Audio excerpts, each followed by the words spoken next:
दोस्तों, आज की कहानी हमारी समस्याओं पर आधारित है। हम अपने जीवन में अनेक प्रकार की समस्याओं से घिरे रहते हैं। फिर वह समस्या चाहे हमारे करियर की हो या हमारी लाइफ की हो या हमारी शारीरिक समस्याएं हो। आज की बौद्ध कहानी में आप जान पाएंगे कि हम अपनी समस्याओं को कैसे हल कर सकते हैं। नमस्कार दोस्तों, बुद्धा सारांश। बहुत समय पहले की बात है। एक छोटे से गांव में एक अविनाश नाम का एक व्यक्ति रहता था। अविनाश की जिंदगी हमेशा समस्याओं से भरी रहती थी।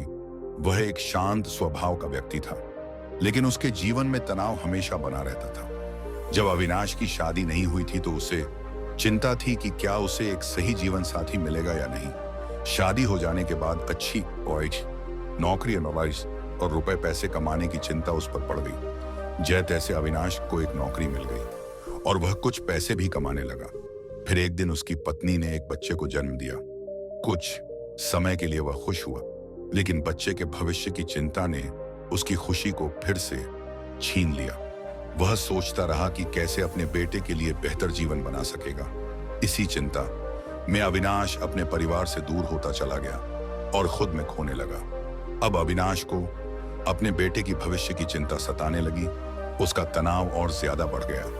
उसकी जिंदगी मानो एक तनाव बनकर रह गई थी। वह इस तनाव से किसी भी हालत से छुटकारा पाना चाहता था। वह अपने जीवन को खुशी से जीना चाहता था। एक दिन अविनाश घर के बाहर बैठा सोच रहा था कि आखिर इस चिंता और तनाव से छुटकारा कैसे पाया जा सकता है। तभी कुछ भिक्षु उसकी नजरों के सामने से गुजरे। उनकी शांत और तेजस्वी मुस्कान देखकर अविनाश के मन में विचार आया कि भिक्षु जीवन शायद सबसे अच्छा होता है। उसने सोचा कि भिक्षुओं के पास ना तो जिम्मेदारियों का बोझ होता है और ना ही किसी प्रकार की चिंता। उन्होंने सिर्फ ध्यान और साधना के साथ एक सरल जीवन जीने का तरीका अपनाया हुआ होता है। अविनाश ने यह निश्चय किया कि वह भी भिक्षु बनेगा और इस तनाव से मुक्त हो जाएगा। एक रात उसने अपने परिवार को बिना बताए घर छोड़ दिया और भिक्षुओं के आश्रम की ओर चला गया। जब वह वहां पहुंचा तो उसने भिक्षुओं से विनती की कि उसे शिष्य बना ले और उसे यह शांति का मार्ग दिखाएं। भिक्षुओं ने उसकी प्रार्थना स्वीकार की और अविनाश को आश्रम में रहने की अनुमति दी। कुछ दिनों बाद तक अविनाश भिक्षु जीवन का आनंद लेने लगा। उसे लगा कि अब उसकी समस्याएं खत्म हो गई हैं, लेकिन धीरे धीरे उसे समझ में आने लगा कि भिक्षु जीवन भी उतना आसान नहीं है। अविनाश के जीवन में एक अलग तरह का तनाव उत्पन्न होने लगा। शिक्षा ग्रहण करने की चिंता, साफ सफाई करने का तनाव और सबसे बड़ा तनाव कि मैं भिक्षा कैसे मांगूं। और वहां पर उपस्थित सभी शिष्यों में यह होड़ लगी रहती थी कि सबसे बड़ा ज्ञानी कौन बनेगा। यह सब देखकर भी अविनाश के मन में एक अलग तरीके का तनाव उत्पन्न होने लगा। कुछ दिनों तक तो उसने यह सब बड़ी ही आसानी से झेल लिया। कुछ दिनों तक सब कुछ अच्छा चल रहा था, लेकिन उसके बाद अविनाश को अपने घर, अपने परिवार की चिंता सताने लगी। उसे उनकी याद आने लगी। तब उसे यह एहसास हुआ कि जिस तनाव को वह यहाँ पर झेल रहा है, वैसा ही तनाव उसके सांसारिक जीवन में भी तो था। अविनाश ने फिर एक बार फैसला किया कि वह इस सन्यासी जीवन को छोड़ देगा और अपने घर, अपने परिवार के पास वापस लौट जाएगा। एक रात वह आश्रम से भागने का मन बना बैठा। अविनाश सोचने लगा कि वह वापस अपने पुराने जीवन में चला जाएगा, जहां कम से कम परिवार तो है। जैसे ही वह आश्रम छोड़ने लगा तो उसके बौद्ध गुरु ने उसे रोक लिया। बौद्ध गुरु ने उससे पूछा, भंते तुम कहां जा रहे हो? अविनाश ने उत्तर दिया, गुरुदेव, मैं यहाँ शांति पाने आया था, लेकिन यहाँ भी मुझे वही तनाव मिल रहा है जो मेरे सांसारिक जीवन में था। अब मैं वापस अपने परिवार के पास जा रहा हूँ। बौद्ध गुरु ने मुस्कुराते हुए कहा, तुम जा सकते हो, लेकिन अपना तनाव यहाँ छोड़कर जाओगे यहाँ। अगर तुम वही तनाव लेकर वापस जाओगे तो कभी सुखी नहीं रह पाओगे। अविनाश हैरान होकर पूछता है, गुरुदेव, क्या मैं सचमुच यहाँ अपना तनाव छोड़ सकता हूँ? इस पर उन बौद्ध गुरु ने अविनाश से कहा, हाँ क्यों नहीं, लेकिन उससे पहले तुम्हें मेरे लिए एक काम करना होगा। तुम किसी एक ऐसे व्यक्ति को ढूंढ लाओ जिसके जीवन में कोई तनाव ना हो, कोई समस्या ना हो, वह अपना जीवन सुखी और खुशहाल तौर पर जी रहा हो। जब तुम ऐसे किसी व्यक्ति को मेरे पास ले आओगे तो मैं तुम्हें चिंता और तनाव से मुक्ति दिला दूंगा और तुम वापस अपने घर की ओर जा सकोगे। फिर तुम भी अपने जीवन को सुखी और खुशहाल तौर पर जी सकोगे। गुरुवर की यह सारी बातें सुनकर अविनाश को लगा कि उसे अब अपनी मुक्ति मिल जाएगी और वह एक ऐसे व्यक्ति की तलाश में निकल पड़ा, जिसका जीवन खुशी और खुशहाली से बीत रहा हो, जिसके जीवन में कोई तनाव ना हो, जिसके जीवन में कोई चिंता ना हो। अविनाश गांव-गांव घूमने लगा और लोगों से मिलकर पूछता कि क्या उनके जीवन में कोई चिंता है, लेकिन हर बार लोग उससे अपनी समस्याएं बताने लगते। किसी को धन की कमी थी, किसी को परिवार की चिंता थी, तो किसी को स्वास्थ्य की। बहुत दिनों तक भटकने के बाद एक दिन अविनाश को एक व्यक्ति ने समझाया, वो इस पूरे संसार में केवल एक ही ऐसा व्यक्ति है जिसके जीवन में कोई तनाव नहीं होता, जो चिंता रहित होता है, और वह है शराबी, जिसे किसी बात की कोई चिंता नहीं होती, जिसे कोई बात का तनाव नहीं होता, वह तो बस मस्त रहता है। जब अविनाश ने उस व्यक्ति के मुख से यह सारी बातें सुनी, तो वह एक शराबी व्यक्ति के पास गया और बोला, क्या तुम्हें कोई तनाव है? तो शराबी ने नशे में यह कहा कि यह तनाव क्या होता है, यह तनाव किस चिड़िया का नाम है, मुझे नहीं पता। यह सुन अविनाश बड़ा ही प्रसन्न हुआ। उसे लगा कि उसे अब वह व्यक्ति मिल चुका है जिसके द्वारा वह चिंता मुक्त हो सकता है। तभी उस शराबी ने अविनाश से कहा, मुझे तो बस एक ही बात की चिंता सताती रहती है कि अगली सुबह की मदिरा का इंतजाम मैं कहां से करूं। मेरे पास जो धन था वह तो मैंने खर्च कर दिया, मेरी पत्नी के पास जो धन था वह मैंने उससे छीन लिया, अब मेरे पास कोई धन नहीं बचा। क्या तुम्हारे पास कोई धन है? यह सुन अविनाश की सारी खुशी पल भर में गायब हो गई। यह सुनकर अविनाश निराश हो गया। वह और भी गांव में गया, लेकिन कहीं भी उसे कोई तनाव रहित व्यक्ति नहीं मिला। थक हार कर अविनाश एक दिन एक मंदिर में बैठा हुआ था। तभी एक छोटा बच्चा उसके पास आया और उसने कहा, गुरुदेव मुझे भूख लगी है, क्या आपके पास कुछ खाने को है? इस पर अविनाश कहता है, इतने छोटे से बालक हो और तुम्हें अभी से चिंता सता रही है तो बड़े होकर तुम्हारा क्या हाल होगा। इस पर उस छोटे से लड़के ने कहा, हे गुरुवर, यह चिंता या तनाव नहीं है, यह तो भूख है। उस बच्चे के मुख से यह बात सुन अविनाश बड़ा प्रसन्न हुआ और उसने अपने थैले में जो 2 रोटियां रखी हुई थी वह उस बालक को थमा दी। जैसे ही उस बालक ने वह भोजन पूरा कर लिया, उसके बाद वह अविनाश से कहता है, हे गुरुवर, ना जाने मेरे अगले दिन के भोजन का क्या होगा, मुझे इसकी चिंता सता रही है, क्या आप कल भी मेरे लिए भोजन ला सकते हैं? यह सुनकर अविनाश फिर से सोच में पड़ गया कि चिंता और तनाव हर जगह है। वह वापस आश्रम की ओर लौट गया और अपने गुरु से कहा, गुरुदेव, मैंने बहुत कोशिश की लेकिन मुझे कोई ऐसा व्यक्ति नहीं मिला जिसके जीवन में कोई तनाव ना हो। हर किसी को किसी न किसी चीज की चिंता सता रही है।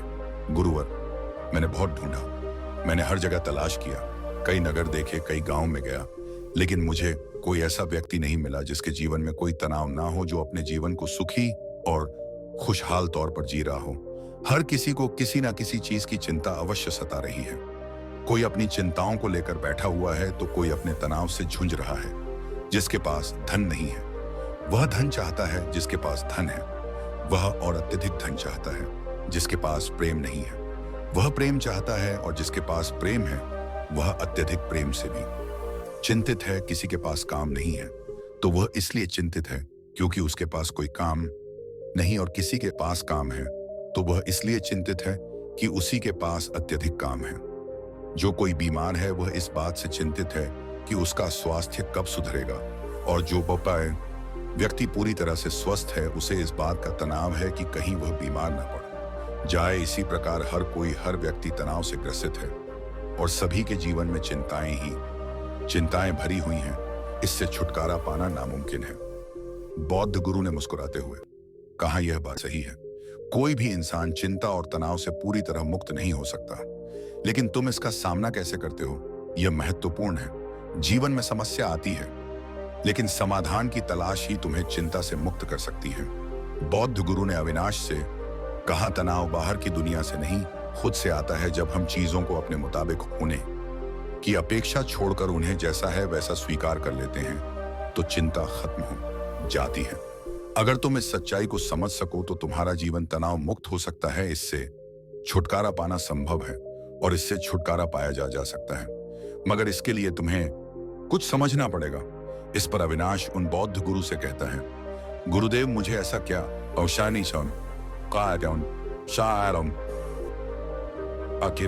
समझना पड़ेगा।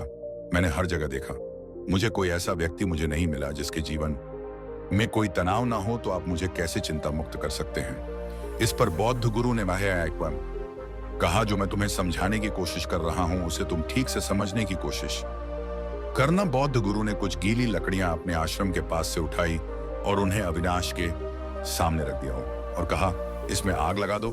अविनाश ने काफी कोशिश की, लेकिन उन गीली लकड़ियों में भला कहां आग लगने वाली थी।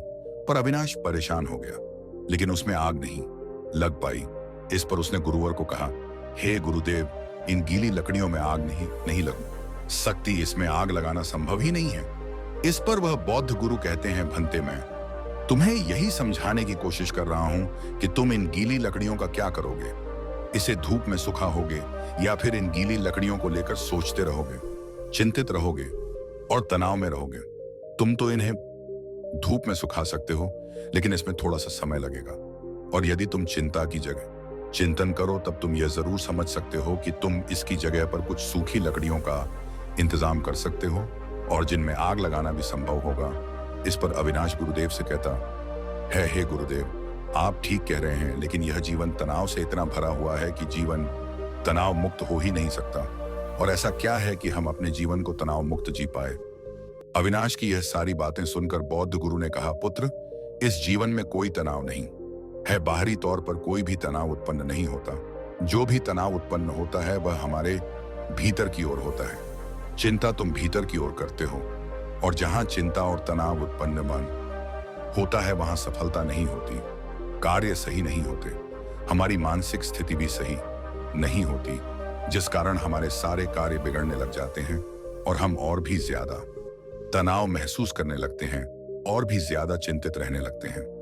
आगे बौद्ध गुरु अपने शिष्य अविनाश से कहते हैं, यदि चीजें हमारे मुताबिक होने लगे तो हम अपने जीवन में कभी भी तनाव महसूस ही नहीं करेंगे और ना ही हम कभी चिंता करेंगे, और हमारा जीवन भी सुखी और खुशहाल तौर पर चलता रहेगा।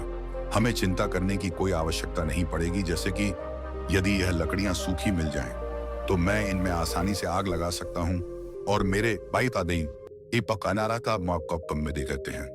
भीतर किसी प्रकार का कोई तनाव उत्पन्न ही नहीं हो पाएगा, तो हमारा तनाव इन लकड़ियों के स्वभाव पर निर्भर करता है।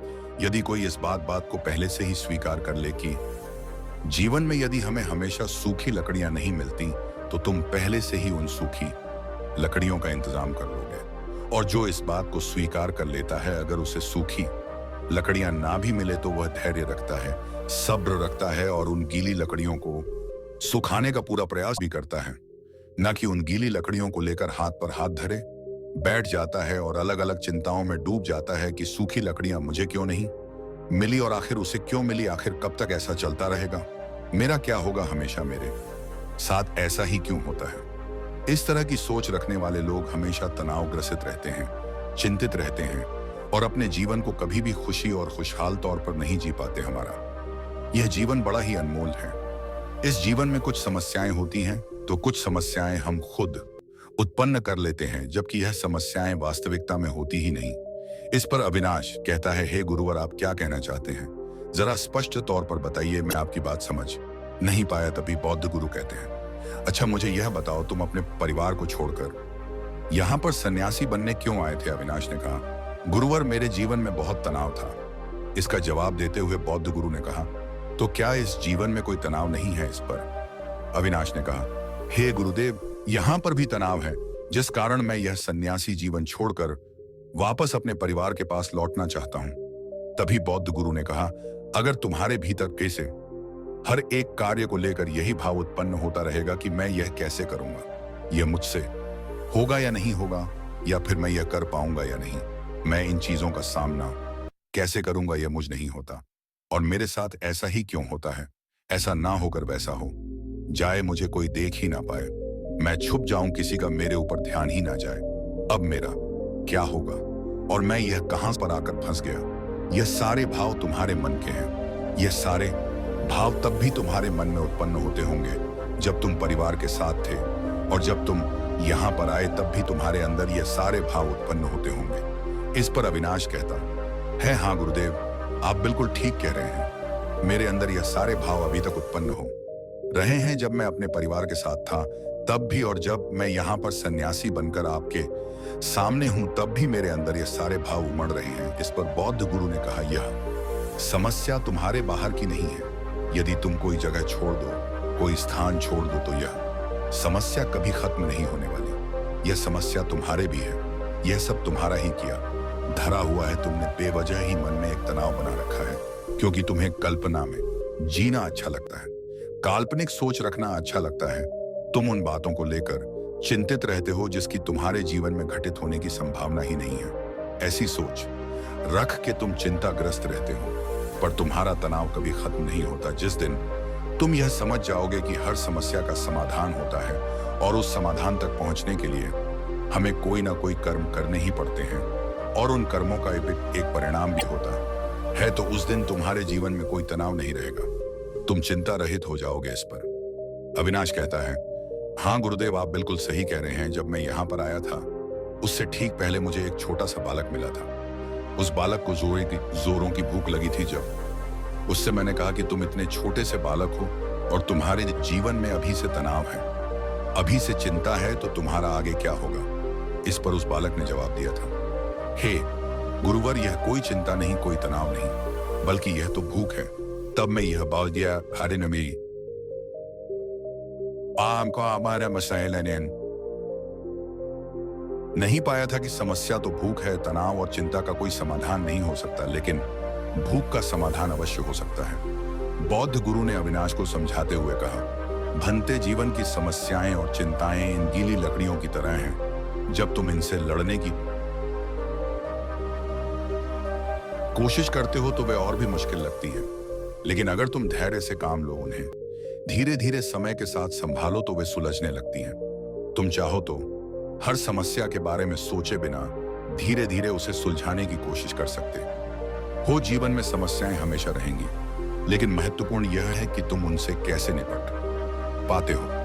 अगर तुम तनाव और चिंता से घबराते रहोगे तो वे कभी हल नहीं होंगी। जैसे गीली लकड़ियों को जलाने से पहले सुखाना होता है, वैसे ही समस्याओं को हल करने से पहले तुम्हें धैर्य और शांति अपनानी होगी।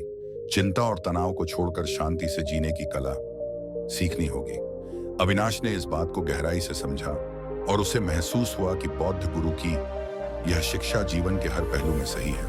उसने ठान लिया कि वह अब अपने जीवन में आने वाली समस्याओं से भागने की बजाय धैर्यपूर्वक उनका सामना करेगा। अविनाश अपने परिवार के पास लौट आया और पहले की तरह जीवन को तनाव में जीने के बजाय अब शांति और समझदारी से जीने लगा।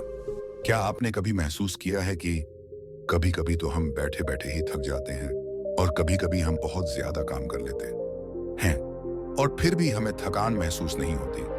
आप पूरे दिन घर पर बैठे रह सकते हैं, लेकिन पूरे दिन बैठने के बाद जो ऊब पैदा होती है वह हमारे शरीर को बेहाल कर देती है, हमें थका देती है। लेकिन वहीं अगर हम कोई खेल खेलते हैं तो हम उसमें खूब भागदौड़ करते हैं, खूब शरीर को थकने की कोशिश करते हैं, लेकिन खेलने के बाद एक चुस्ती महसूस होती है, जैसे शरीर का रोम रोम खिल उठा हो। अगर आप देखें तो यह बात अपने आप में विरोधाभास है भाई। प्राकृतिक रूप से होना तो ऐसा चाहिए कि आदमी जब खेलता है तो उसका शरीर थकता है, इसीलिए खेलने के बाद उसे थकावट महसूस होनी चाहिए। और जब आदमी खाली बैठता है तो वह अपने शरीर को थका ही नहीं रहा, वह तो आराम कर रहा है, तो फिर उसे थकावट क्यों महसूस होती है खाली बैठने में? अगर आप इसका जवाब जानना चाहते हैं तो इसका जवाब है हमारे मन की ऊब। जहां तक शरीर की बात है, शरीर को थकने से मन नहीं थकता, और अगर आपका मन थक जाता है तो आपका शरीर साथ नहीं देता। ऐसा ही होता है खाली बैठने में। और मन की इस ऊब को हम तनाव कहते हैं। आज की जो कहानी मैं आपको सुनाने वाला हूं उसमें आपको तनाव के बारे में संपूर्ण जानकारी मिल जाएगी, और अगर आप तनाव को समझ लेते हैं तो आपके जीवन से दुखों का मिटना निश्चित है, क्योंकि दुख तनाव के कारण ही पैदा होते हैं।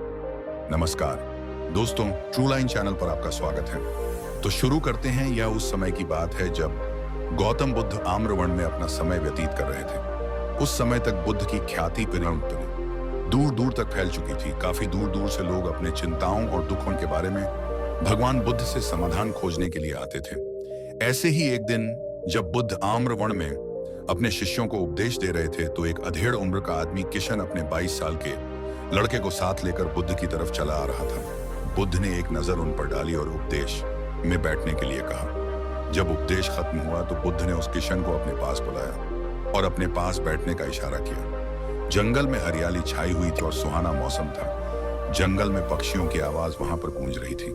इसके बाद बुद्ध ने किशन से आने का कारण पूछा। इस पर किशन कहता है कि हे तथागत, मैं 2 दिन की यात्रा करके अब बेटे को आपसे मिलवाने के लिए लाया हूं। यह मेरा इकलौता पुत्र है। यह हमेशा थका थका रहता है। ऐसा लगता है कि इसके शरीर में कोई जान ही नहीं है, कोई प्राण नहीं है। अगर हम इससे कुछ कहते हैं तो यह हमारी छोटी छोटी बातों पर गुस्सा करता है। इसकी देखने की क्षमता भी उम्र से पहले ही कमजोर हो गई है और इसके बाल भी सफेद होने लगे हैं। मुझे तो कुछ समझ नहीं आता कि यह सब हो क्या रहा है भला। इतनी कम उम्र में यह इतनी बड़ी उम्र का लगता है। हे तथागत, मैं अपने बेटे को लेकर बहुत चिंतित हूं। जब मैं अपने बेटे को चिकित्सकों के पास लेकर गया तो उन्होंने कुछ औषधियां देकर कहा कि अपने बेटे को तनाव कम लेने दिया करो। वह अपने दिमाग में तनाव लेता है और इसी वजह से उसकी ऐसी हालत हो रही है।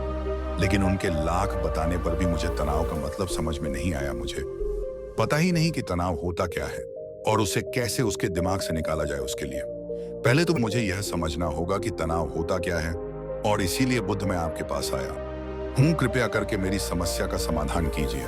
यह सुनकर बुद्ध मानव को बड़ी गौर से देखते हैं, उसकी आंखों में देखते हैं, उसके चेहरे को देखते हैं और फिर उसके हाथ की नब्ज भी देखते हैं। यह सब विधियां करने के बाद बुद्ध किशन से कहते हैं कि तनाव लेना तो कोई नहीं चाहता, लेकिन फिर भी तनाव लोगों को दीमक की तरह पकड़ लेता है और इंसान को यह पता ही नहीं चलता कि वह तनाव में जी रहा है। लेकिन अगर वही इंसान तनाव का प्रकृति को समझ लेता है, तनाव के बारे में कोई ऐसा पैमाना बना लेता है कि उसे पता चल सके कि वह कितना तनाव में है, तो वह समस्या का समाधान भी खोज सकता है। मुख्य रूप से तनाव के 8 कारण होते हैं। इसके बाद बुद्ध कहते हैं कि सबसे पहले तो हमें यह समझना होगा कि तनाव होता क्या है।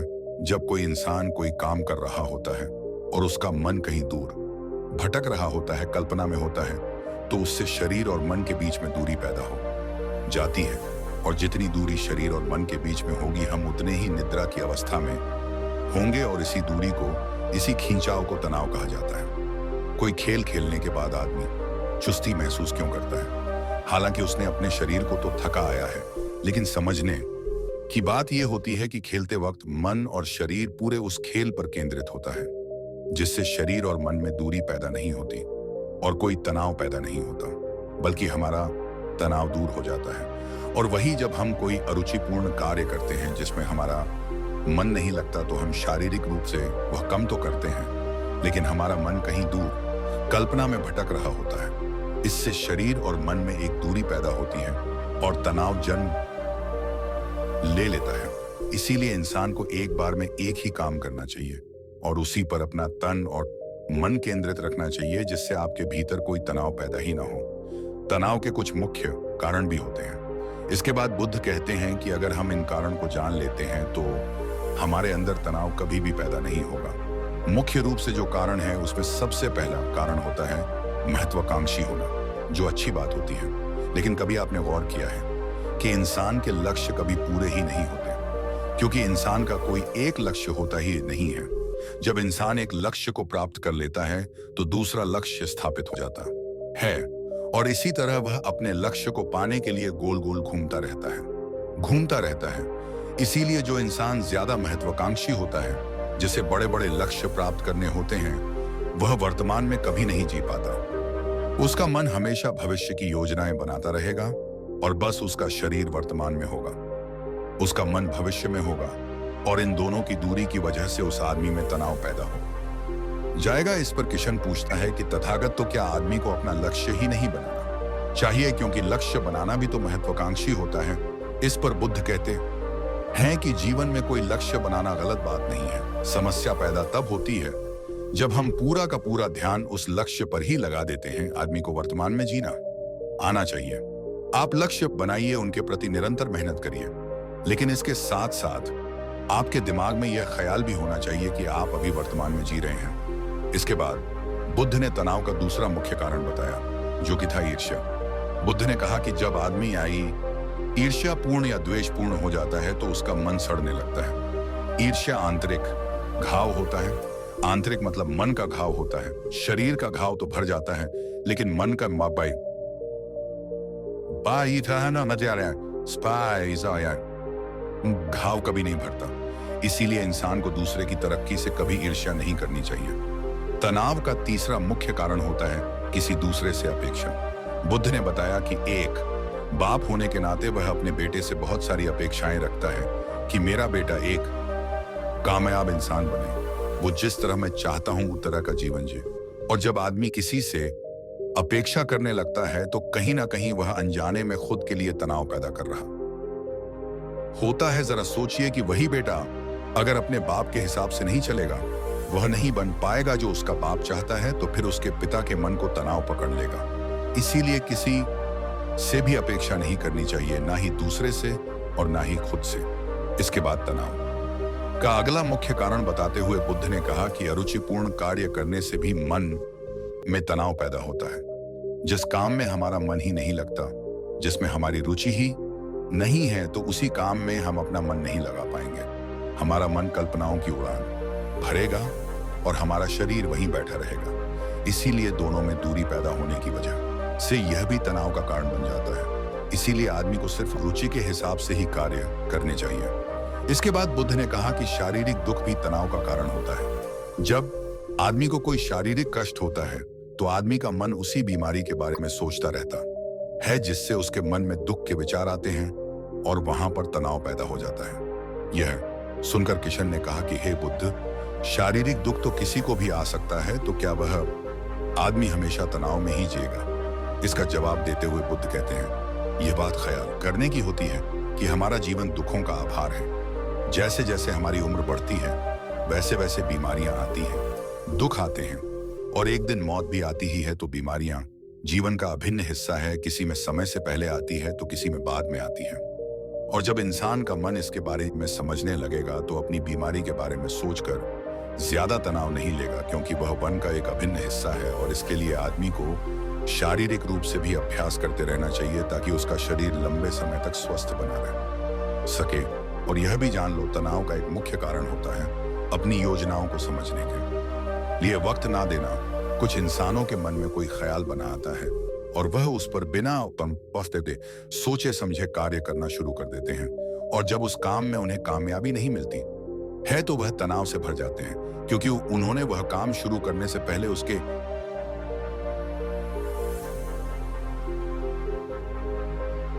बारे में पूरी जानकारी नहीं ली थी। आदमी को कोई भी योजना बनाते वक्त उसके बुरे परिणाम के बारे में सबसे पहले सोचना चाहिए। हमें यह सोचना चाहिए कि अगर यह योजना कामयाब नहीं हुई तो फिर मैं क्या करूंगा। और इसीलिए अपनी योजनाओं को समझने के लिए पूर्ण वक्त देना, ताकि भविष्य में उसे काम के प्रति कोई तनाव पैदा ही ना हो। और सबसे ज्यादा आखिरी कारण जो तनाव का होता है वह होता है ज्यादा सोचना। निरंतर सोचते रहना भी एक बीमारी होती है और इसको दूर करने के लिए आदमी को नित्य प्राणायाम और ध्यान करना चाहिए। यह सुनकर किशन ने हाथ जोड़ते हुए बुद्ध से पूछा कि हे बुद्ध, मेरा बेटा तो अभी मात्र 23 साल का है और उसमें इतनी समझ भी नहीं है कि वह इतनी सारी बातों का एक साथ अनुसरण कर सके। कृपया करके तनाव मुक्त रहने का कोई आसान सा मंत्र बता दें, जिससे आदमी उस मंत्र का अनुसरण भी कर सके और तनाव मुक्त भी रह सके। यह सुनने के बाद बुद्ध ने कुछ सोचते हुए जवाब दिया कि इसके लिए एक छोटी सी विधि है। अगर तुम इन बातों का पालन नहीं कर सकते हो तो तुम एक बार में एक काम को करने पर ही ध्यान लगाओ। जो आज मैं इस भी तुम काम कर रहे हो, बस एक काम एक बार में करो और उस काम को पूरा ध्यान लगाकर करो। अगर तुम्हारा ध्यान इधर उधर भटकता है तो जब याद आए तो वापस उसी काम पर लग जाओ। यह सबसे आसान और सबसे अच्छा तरीका है तनाव मुक्त रहने का। अगर तुम खाना खा रहे हो तो खाना खाने पर ही अपना ध्यान केंद्रित कर दो। अगर तुम चल रहे हो तो चलने पर ही अपना ध्यान केंद्रित करो। इससे तुम्हारा मन और तुम्हारा शरीर दोनों एक जगह पर रहेंगे और दोनों के बीच दूरी नहीं पैदा होगी, जो कि तनाव का मुख्य कारण होता है। दोस्तों, आज की युवा पीढ़ी एक बार में दो दो तीन तीन चार चार काम एक साथ करते हैं। जैसे कि कोई आदमी खाना खाते वक्त टेलीविजन भी देखता रहता है, फोन पर बात भी करता रहता है और फिर बाद में कहता है कि मैं तो तनाव में रहता हूं। जब तीन तीन काम एक साथ करेगा आदमी तो तनाव पैदा होना तो लाजमी ही है, क्योंकि मन तो पूरा ध्यान लगाकर एक बार में एक ही काम कर सकता है। इससे पूर्ण रूप से ध्यान दो चीजों पर कभी नहीं लग सकता। इसीलिए जहां तक संभव हो सके कोशिश कीजिए कि आप अपना ध्यान एक ही काम पर लगा पाए। पर्वतों की तलहटी में बसे एक गढ़ में रहने वाला बालक मानव बहुत ही महत्वाकांक्षी था। उसके बड़े बड़े सपने थे। वह बहुत कुछ हासिल करना चाहता था। वह बड़ा बनना चाहता था। लेकिन मानव को यह सब बहुत जल्दी हासिल करना था। उसे हमेशा लगता था कि उसके पास बहुत कम समय है। इसीलिए मानव अपने सपनों को जल्द से जल्द पूरा करना चाहता था। उसने कई बार सफलता पाने की बहुत कोशिश की, लेकिन वह हर बार असफल रहा। मानव को कुछ सफलताएं तो मिली, लेकिन वह कभी भी अपने मनचाहे नतीजे हासिल नहीं कर पाया। इस वजह से मानव औरतें बहुत परेशान रहता था। वह सोचता रहता था कि उसमें कहाँ कमी रह गई, वह और मेहनत करके दूसरों से जल्दी सफल क्यों नहीं हो पाता। यह सवाल उसे अक्सर बहुत परेशान करता था। लेकिन फिर धीरे धीरे मानव को समझ में आने लगा कि शायद उसे वे नियम और रहस्य नहीं पता थे जिनका इस्तेमाल करके वह कम समय में बड़ी सफलता हासिल कर सकता था। जिस दिन उसे यह बात समझ में आई, मानव ने एक ऐसे व्यक्ति की तलाश शुरू कर दी जो उसे सफलता के नियम और रहस्य विस्तार से समझा सके। और फिर एक दिन मानव को अपने एक मित्र के जरिए को ऐसे हुए थे गुरु के बारे में पता चला जो अपनी बुद्धि और ज्ञान के लिए दूर दूर तक मशहूर थे। वह लोगों की समस्याओं को बड़ी ही समझदारी और सरलता से समझते थे और उनका समाधान ढूंढते थे। साथ ही वह कठिन से कठिन बातों को भी बहुत ही सरल शब्दों में समझाने में माहिर थे। गुरु के बारे में जानकारी मिलते ही मानव अगले दिन सीधा गुरु के आश्रम में गया। वह गुरु एक बौद्ध भिक्षु थे। मानव ने उन्हें प्रणाम किया और उनके सामने बैठ गया। बौद्ध भिक्षु ने मानव से आने का कारण पूछा। मानव कहने लगा, गुरुजी, मेरे सपने बहुत बड़े हैं। मैं जीवन में बहुत कुछ करना चाहता हूँ। मैं बड़ी सफलताएं प्राप्त करना चाहता हूँ, लेकिन मुझे यह सब समय रहते प्राप्त करना होगा।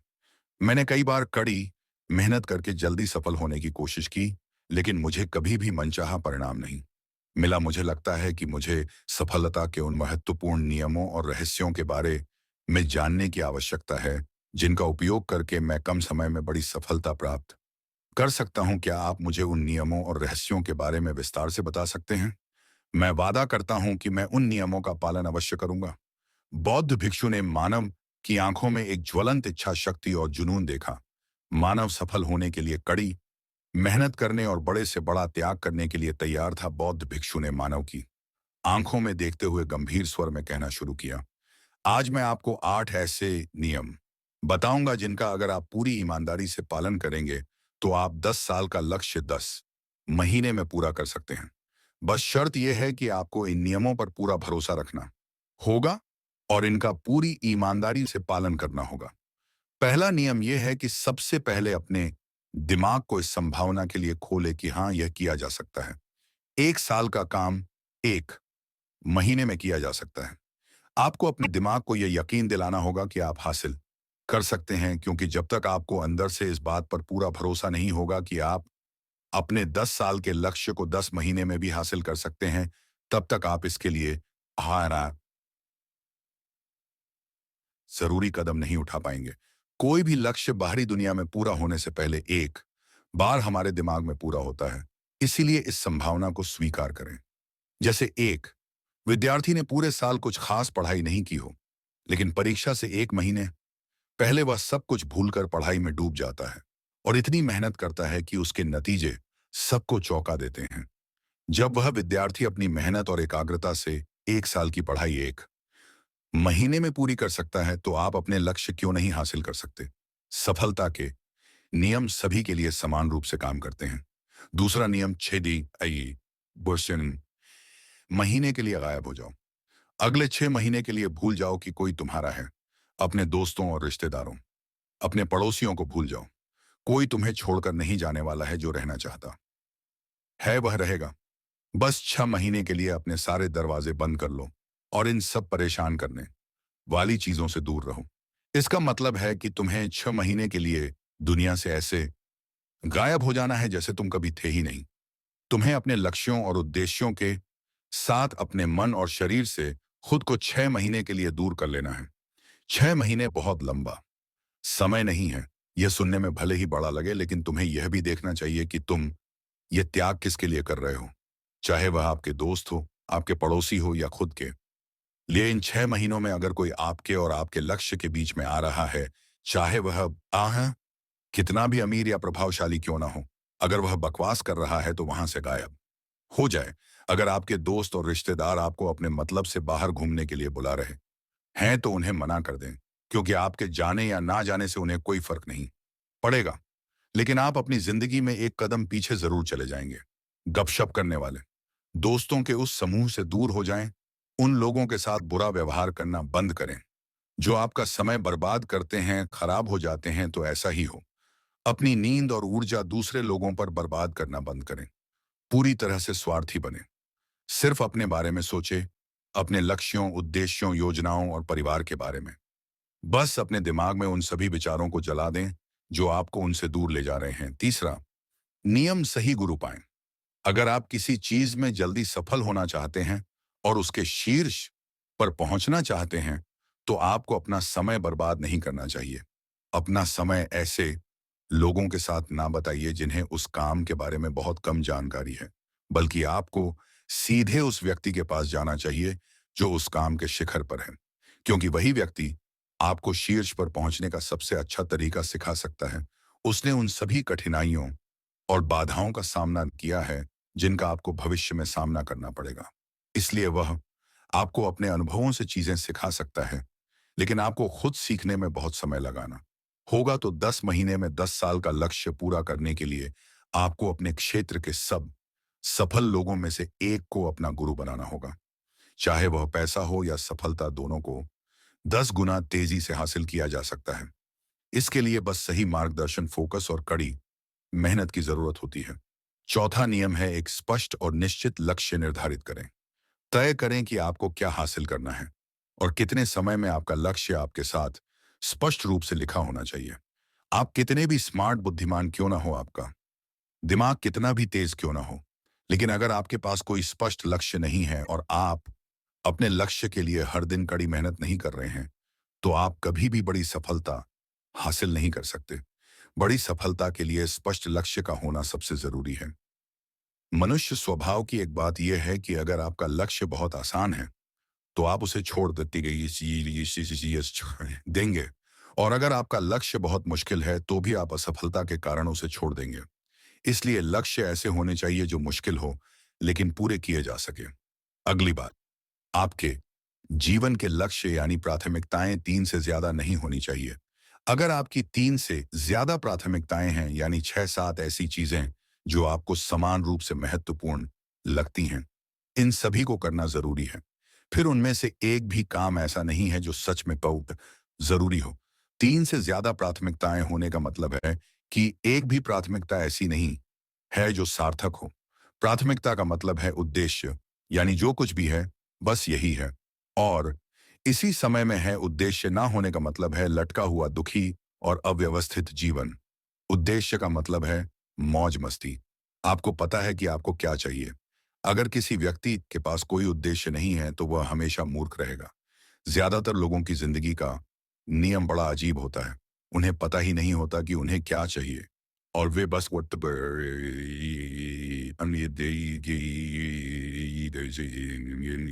व्यस्त रहते हैं। इसलिए अगर आपको 10 साल का लक्ष्य 10 महीने में हासिल करना है तो आपके दिमाग में आपका लक्ष्य साफ साफ अंकित होना चाहिए। पांचवा नियम है, लक्ष्य हासिल करने के लिए एक विस्तृत योजना बनाई। अपने लक्ष्य को हासिल करने के लिए 3 सबसे जरूरी कामों पर नजर डालें, उन्हें पहचानें और फिर उन कामों को छोटे छोटे हिस्सों में बांट दें। अपने 10 महीने के लक्ष्य को दिन, हफ्ते और महीने में बांट दें और सुनिश्चित करें कि आप जो काम कर रहे हैं उसे हर दिन पूरा कर रहे हैं। और इसके लिए आपके पास 3 ठोस कारण होने चाहिए। आप इस लक्ष्य को क्यों प्राप्त करना चाहते हैं? याद रखें कि आपका कारण जितना मजबूत होगा, आपके लक्ष्य के प्राप्त होने की संभावना उतनी ही अधिक होगी। हर दिन अपने लक्ष्य को पूरा होते हुए देखें और महसूस करें कि जब आप अपने लक्ष्य को प्राप्त करेंगे तो आपको कैसा महसूस होगा। इसे महसूस करने और अनुभव करने का प्रयास करें। साथ ही खुद से यह सवाल पूछना भी जरूरी है, अपने लक्ष्य को प्राप्त करने के लिए क्या करना जरूरी है आपको और क्या छोड़ना होगा। आपको अपने लक्ष्य के बारे में भी अंदाजा होना चाहिए। आपका लक्ष्य कितना मुश्किल है, आपको कितनी मेहनत करनी होगी। अपने लक्ष्य को पाने के लिए आपको क्या करना होगा। स्विंगल आपको कितना त्याग करना पड़ेगा। इसका अंदाजा भी आपको है। छठा नियम है, अपने अंदर दृढ़ एकाग्रता और अनुशासन विकसित करें। कई बार ऐसा होता है कि हम बहुत ऊर्जावान महसूस करते हैं। आज हम बहुत अच्छा महसूस करते हैं, लेकिन समस्या यह है कि ऐसा कभी-कभी ही महसूस होता है। उस दिन को याद करें, जब आप बहुत एकाग्र थे, आपको बहुत सारा काम करने का मन कर रहा। आप यह सोच ही नहीं पा रहे थे कि मैं कल से यह करूंगा। आपके अंदर एक उत्साह था, आपके अंदर एक ऊर्जा थी। सोचिए, अगर ऐसा आपके साथ हर दिन होने लगे तो आप अपने जीवन में क्या हासिल नहीं कर पाएंगे। आलस्य, थकान, किसी काम को करने का मन ना करना, विचलित होना, हार मानने का मन करना, बार बार काम बदलना, यह सब नहीं होना चाहिए। इसलिए आपका ध्यान अपनी उलझन को नियंत्रित करने पर होना चाहिए। हमें हर दिन एक निश्चित मात्रा में ऊर्जा में कम विषय उमम मिलती है, इसलिए इसका सही इस्तेमाल करना सीखें। आपका सबसे अच्छा समय वह होता है जब आप उत्साहित होते हैं। सिर्फ वही करें जो आपके लिए सबसे जरूरी हो। दुनिया के बाकी सारे काम बाद में भी किए जा सकते हैं। जो भी काम आप पहले दिन कर पाए, अगली बार उसे कम समय में करने की कोशिश करें। दर्द को सहे आपका शरीर और दिमाग कुछ समय बाद उसे स्वीकार कर लेंगे। फिर एक दिन वह आपके लिए मजाक बन जाएगा। जो बाधा आपके लक्ष्य को पाने के रास्ते में आती है, उसे छोड़ दें, उसे अलग रख दें। जब हम ऊर्जावान, उत्साहित और केंद्रित महसूस कर रहे हो, तब हम 10 घंटे का काम 1 घंटे में ही पूरा कर सकते हैं। और अगर यह ऊर्जा और एकाग्रता हमेशा आपके अंदर बनी रहे तो आप 10 साल का लक्ष्य 10 महीने में भी पूरा कर सकते हैं। सफल लोग दुनिया के सारे मजे को नजरअंदाज कर देते हैं और अपने काम में मजा ढूंढते हैं। सबसे सफल लोगों के पास कहानियां हैं कि उन्होंने एक ही काम को कितनी बार लगातार किया। कहानी इस बारे में नहीं है कि उनके पास कितना ज्ञान था। आप किसी भी सफल व्यक्ति को देख लीजिए, उसका काम गिना जाता है, उसका ज्ञान नहीं। बहुत से लोगों के पास ज्ञान होता है, लेकिन बहुत कम लोग लगातार काम कर पाते हैं। कहने का तात्पर्य यह है कि ज्ञान के साथ साथ कड़ी मेहनत और अनुशासन भी बहुत जरूरी है। दुनिया के ज्यादातर हिस्सों में इस बात के उदाहरण मिल जाएंगे कि कम ज्ञान वाले लोग अक्सर ज्यादा ज्ञान वाले लोगों से आगे निकल जाते हैं। और इसका कारण है निरंतर प्रयास। सफलता ना तो ज्ञान की मोहताज है, ना तेज दिमाग की, ना पैसे की, और ना ही जान पहचान की। सफलता निरंतर प्रयास की गुलाम है। बात ज्ञान की नहीं है, पूरी दुनिया ज्ञान ले रही है। उसके बाद उसे दूसरों से ज्यादा समझदारी से ज्ञान का इस्तेमाल करना है। 90% लोग अपने दिमाग में मौजूद ज्ञान का इस्तेमाल ही नहीं कर रहे हैं। वे ज्ञान लेकर बैठे हैं और कुछ नहीं कर रहे हैं दुनिया में। सफल और अमीर लोग वही बने हैं जिन्होंने ज्ञान मिलने के बाद उस पर काम करना शुरू कर दिया। आप इतने ज्ञानी हैं कि मेहनत हमेशा एक बुद्धिमान व्यक्ति को पीछे छोड़ देती है। जब बुद्धिमान व्यक्ति मेहनत नहीं करता, एक मूर्ख व्यक्ति अपनी निरंतर मेहनत और प्रयास से एक प्रतिभाशाली आलसी व्यक्ति को आसानी से हरा सकता है। सफलता के लिए ध्यान और ज्ञान की जरूरत होती है। हम ज्ञान तो ले सकते हैं, लेकिन भटकते हुए मन पर ध्यान केंद्रित करना सबसे मुश्किल होता है। दूसरी चीज है अनुशासन और समय पर काम करना। इस दुनिया में ज्यादातर सपने काम को टालने की आदत की वजह से मारे गए हैं। ज्यादातर सपने अलग सिनेमा के रहे हैं। कल करूंगा, बाद में करूंगा कहने की इस आदत ने कई लोगों को बुढ़ापे में इस बात का पछतावा कराया है कि काश मैंने एक बार और कोशिश की होती। 10 साल के लक्ष्य को 10 महीने में हासिल करने के लिए गहन एकाग्रता और अनुशासन का होना बहुत जरूरी है। 7वां नियम है, जिम्मेदारी लें और जवाबदेह बने। अपने काम के लिए व्यक्तिगत रूप से जिम्मेदार बने और प्रति जिम्मेदार बने रहें। एक ऐसा व्यक्ति खोजें जिसके प्रति आप जवाबदेह हो। अगर आप कोई काम करने का वादा करते हैं तो आपसे सवाल कर सके कि काम पूरा हुआ या नहीं, और आपको उसे जवाब देना होगा। ऐसी जिम्मेदारी और जवाब आपको अपने लक्ष्य से भटकने नहीं देता और आपको समय पर काम पूरा करने के लिए मजबूर करता है। जिस व्यक्ति के प्रति आप जवाबदेह होंगे, वह आपके माता पिता या शिक्षक हो सकते हैं। 8वां नियम है, लगातार नई चीजें सीखते और अपनाते रहें। अगर आपका लक्ष्य बहुत बड़ा है, तो ऐसा नहीं होगा कि आपने लक्ष्य बनाया और वह आपकी योजना के अनुसार पूरा हो जाएगा। आप हर दिन मेहनत करते रहेंगे और आगे बढ़ते रहेंगे। ऐसा नहीं होगा। बहुत उतार चढ़ाव आएंगे। कभी कभी आप बहुत मेहनत करेंगे और आपको कुछ अच्छे नतीजे मिलेंगे। फिर आप मेहनत करते रहेंगे, लेकिन आपको नतीजे नहीं मिलेंगे। आप ऐसे ही नीचे आ जाएंगे, फिर आप फिर से ऊपर जाएंगे। और ऐसा कई बार होगा, तब जाकर आपका दिमाग, शरीर और आपका विश्वास ये चीज स्वीकार कर पाएंगे कि हाँ, मुश्किलों के बाद भी आप बड़ी सफलता प्राप्त कर सकते हैं। बात बहुत ही साधारण है। बदलाव प्रकृति का नियम है। इसीलिए लगातार नया सीखते जाओ, अपने पुराने बेकार विश्वासों को तोड़ते जाओ और समय के अनुसार नई चीजों और तरीकों अपनाते जाओ। इतना कहकर बौद्ध भिक्षु ने अपनी बात समाप्त की। अब मानव को यह समझ आ चुका था कि उसे जल्दी सफलता हासिल करने के लिए क्या क्या करना है। मानव ने इस जानकारी के लिए बौद्ध भिक्षु का धन्यवाद किया और वहां से चला गया। तो दोस्तों, कैसी लगी आपको ये कहानी? कमेंट सेक्शन में जरूर बताना और हमारे चैनल बुद्धा सारांश को सब्सक्राइब करना मत भूलना। धन्यवाद।